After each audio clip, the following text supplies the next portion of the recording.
The evening was quiet. Streetlights flickered. The wind whispered through the trees, and a tall iron gate stood before a lavish mansion, glowing with chandeliers inside.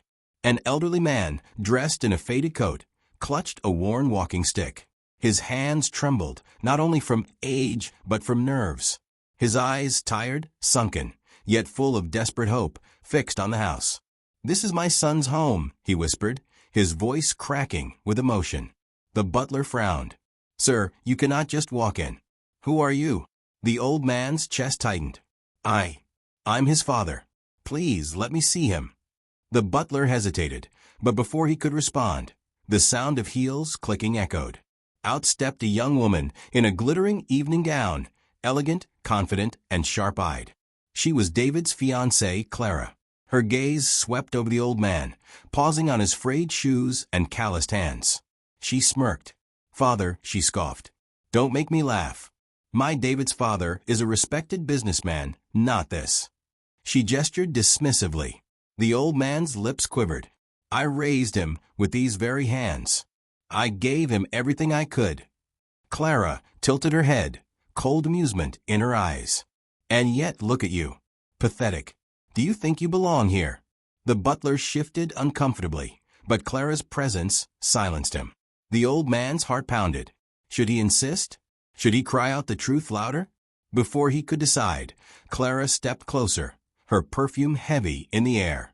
"Leave. Don't embarrass yourself or my fiancé." The man's throat tightened. He could feel tears burning his eyes. He whispered, almost to himself, "David, my son." The silence hung heavy. Then Clara laughed softly, cruelly. "If you were truly his father, don't you think he'd be here to welcome you?"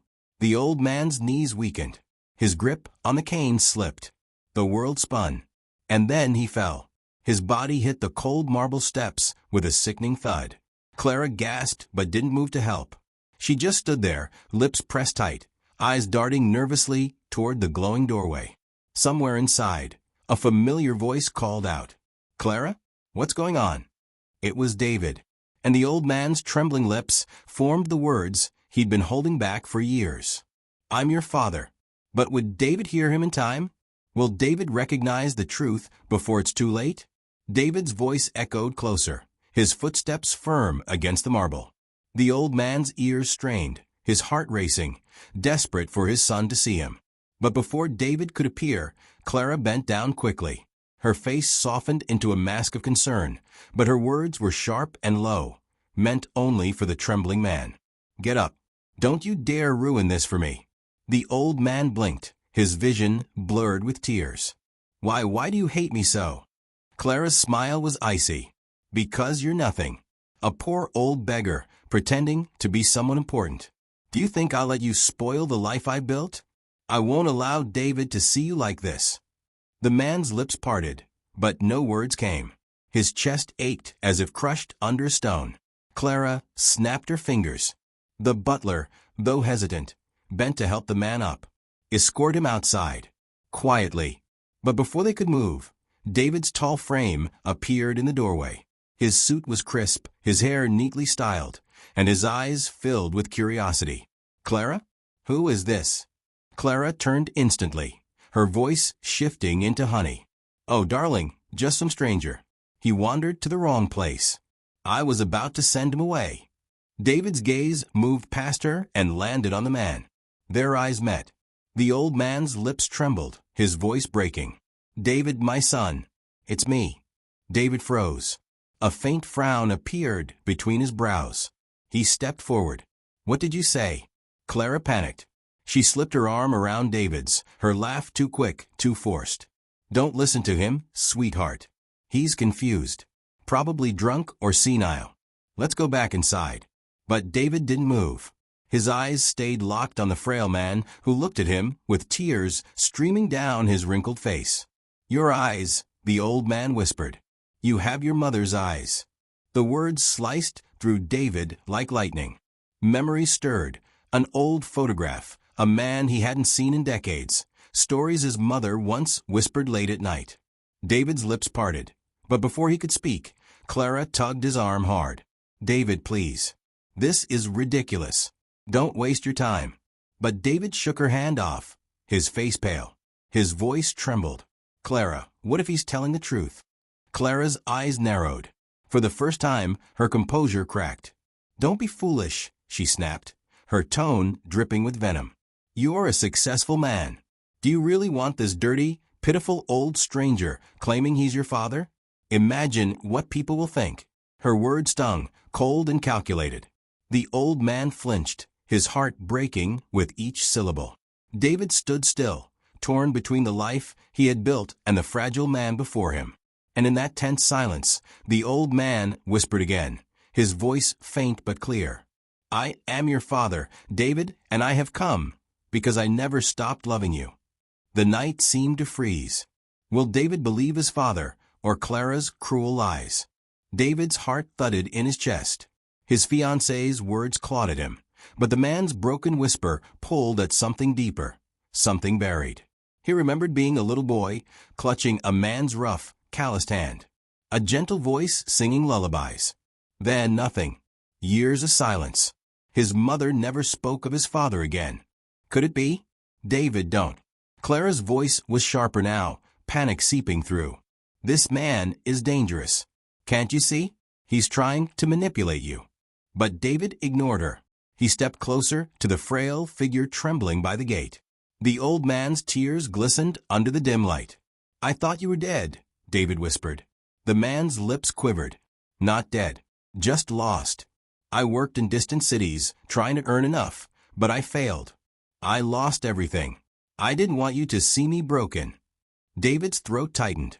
His world spun. He wanted to ask 1,000 questions, but his voice failed him. Clara seized the moment. She rushed forward, her heels clicking sharply. Enough of this nonsense, she barked. David, if you love me, you'll end this charade. Send him away. Her words struck like daggers.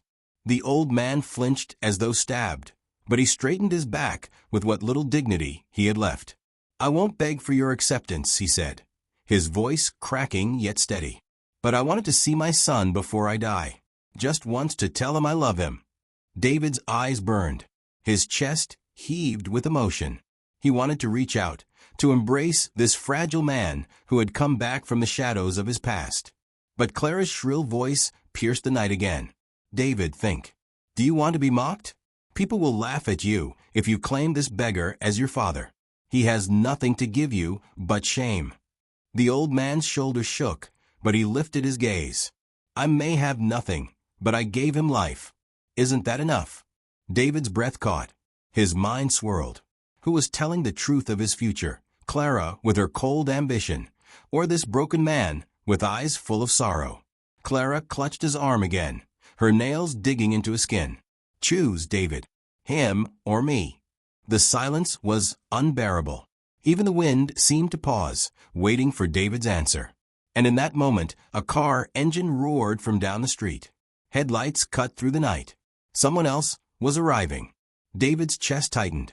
Could it be someone who held the final piece of the truth? The headlights grew brighter, sweeping across the mansion gates.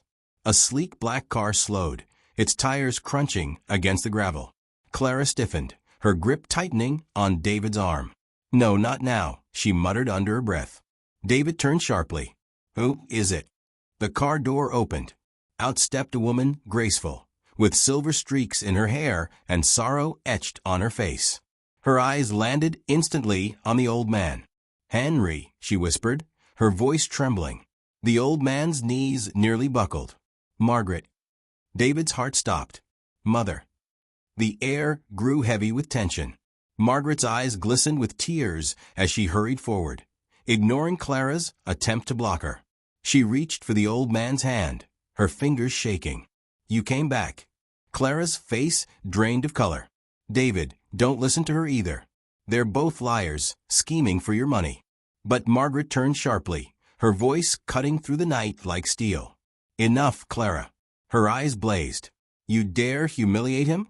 This man, this broken, weary man, is your fiancé's father.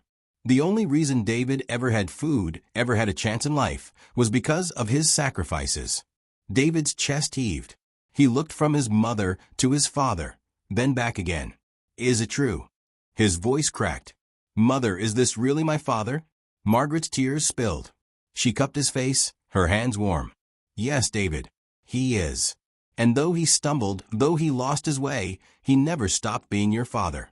The old man's voice broke. "I never stopped loving you, son."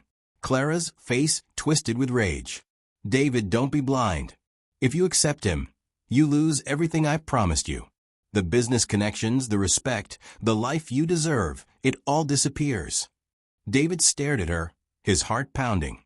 He saw her clearly now, not as the woman he once thought he loved, but as someone who cared only for status and wealth. The night hung in silence again. David stepped back, his mind and heart at war. Whom would he choose? Blood, love, and forgiveness, or ambition, wealth, and pride? The night was silent. The old man's breathing was shallow, his frail body swaying under the weight of exhaustion and shame. Margaret held his arm tightly, refusing to let him collapse again. David stood frozen between them and Clara, between love and greed, between truth and lies. Clara's eyes blazed. She stepped forward, her heels clattering against the stone. "David," she hissed, her voice sharp with desperation, "you cannot let this happen. Look at him. Do you want this poor, ragged old man ruining everything you built? Think of your future. Think of us." Her words cracked the silence, but instead of swaying David, they echoed hollow. The old man coughed weakly, his lips trembling. He raised his hand, as if trying to reach his son one last time. His voice was thin, barely audible. "Son, if you don't want me in your life, I'll go. I'll leave, and you'll never see me again. I just wanted to see your face once more before my time runs out." Tears stung David's eyes. His chest heaved as his father's words carved into him. He saw the truth in the man's eyes, not pride, not ambition, not greed. Just love. Raw, aching love. He remembered moments long buried, a rough hand guiding his small steps, laughter under a dim lantern, a man humming softly to lull him to sleep. His father wasn't perfect, but he was real. And suddenly David knew.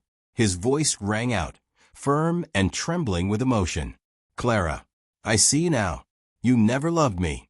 You loved what I could give you. But family isn't about wealth or appearances. It's about love, forgiveness, blood." Clara's face twisted, disbelief flashing into fury. "David, don't you dare." But David cut her off, his voice rising like thunder. "Enough. I choose my father." The words shattered the tension.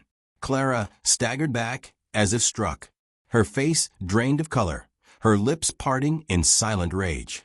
"You'll regret this," she spat, her voice sharp with venom. "Without me, you'll be nothing."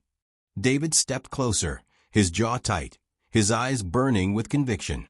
"If being something means throwing away my father, then I'd rather be nothing." Clara's eyes widened, fury boiling over. She spun on her heel, her gown sweeping the ground as she stormed toward the mansion. The door slammed behind her, leaving only silence. The old man swayed, tears blurring his vision. "David." In 2 strides, David was there. He dropped to his knees before his father, his arms wrapping around the frail frame. His voice cracked, heavy with years of longing. "Father, I missed you. All these years, I thought you left me. But you came back. And that's enough." The old man sobbed into his son's shoulder. His hands shook, clutching tightly, as if afraid this moment would vanish. "I'm sorry, son, for everything I couldn't give you, for every year I wasn't there, but I never stopped loving you." David's tears fell freely. "You don't need to be sorry. You're my father. That's all that matters." Margaret stood nearby, her own tears flowing, her heart swelling with both pain and relief. The family she thought was lost had found its way back together, piece by fragile piece. The night air grew still. The stars above seemed brighter. And in that quiet moment, years of pain, distance, and silence melted into one embrace. David held his father's trembling hand and whispered, "You're not alone anymore. From now on, we face everything together." The old man closed his eyes, peace softening his face. For the first time in decades, he felt whole. And as the mansion lights flickered against the dark sky, A question lingered in the air, a question for everyone who witnessed the scene in their hearts. What would you choose? Wealth, pride, and appearances, or the imperfect love of family?